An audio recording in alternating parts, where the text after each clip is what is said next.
The film starts with Columbus, Jesse Eisenberg, bringing viewers up to speed on what has been going on in Zombieland since he and his friends were last seen. They have begun to give codenames to specific zombies when going out to kill them. Slow and fat ones are referred to as Homers, the smarter ones are Hawkings, and the sneaky ones are Ninjas. Columbus, Tallahassee, Woody Harrelson, Wichita, Emma Stone, and Little Rock, Abigail Breslin, slaughter a whole pack of zombies in front of the White House before deciding to make themselves comfortable inside. They spend a long time in there as they make it their home, but eventually, Little Rock becomes bored and wishes to find other survivors her own age. She is also not pleased with Tallahassee still treating her like a child. Columbus and Wichita understand Little Rock's frustration, but they have been deliberately avoiding contact with potential survivors. Meanwhile, the two of them are still going as a couple, but when Columbus decides to propose to Wichita with the Hope Diamond, she becomes unsure and hesitant. In the morning,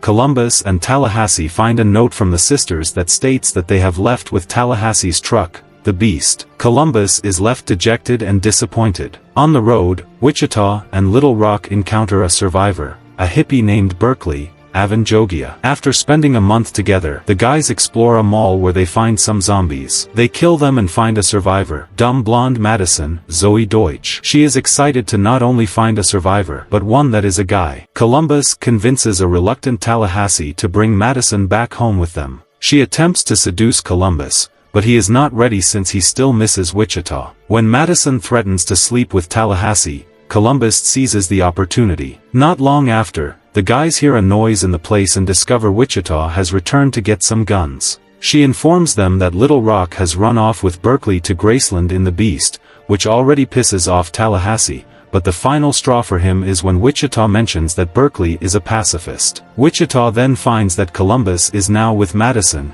and she is not amused. The four then head off to find Little Rock. However, Tallahassee is displeased to find that Wichita's ride is a minivan, which he strictly refuses to drive. The four come across two potential new vehicles, an ice cream truck with a clown on it, or a tour bus. As Columbus is deathly afraid of clowns, they opt for the tour bus. While walking toward it, Columbus and Wichita discuss how they only became a couple because they could only find each other in this apocalyptic wasteland. Madison opens the door of the tour bus, which attracts the attention of zombies. The other three arm themselves to fight back, and one zombie almost bites Madison's foot before Columbus kills it. They then come across a zombie who isn't immediately killed with a double tap, so it has to take more shots until Tallahassee stomps its head in. These harder-to-kill zombies are nicknamed T-800s. The gang then takes the bus, but their tires get blown out by road spikes. Since Columbus refuses the ice cream truck, they are forced to keep riding the minivan. Little Rock and Berkeley ride the Beast while smoking Berkeley's weed. He also claims to be a songwriter, but is just singing songs that were already popular before. On the road, Madison starts to get sick.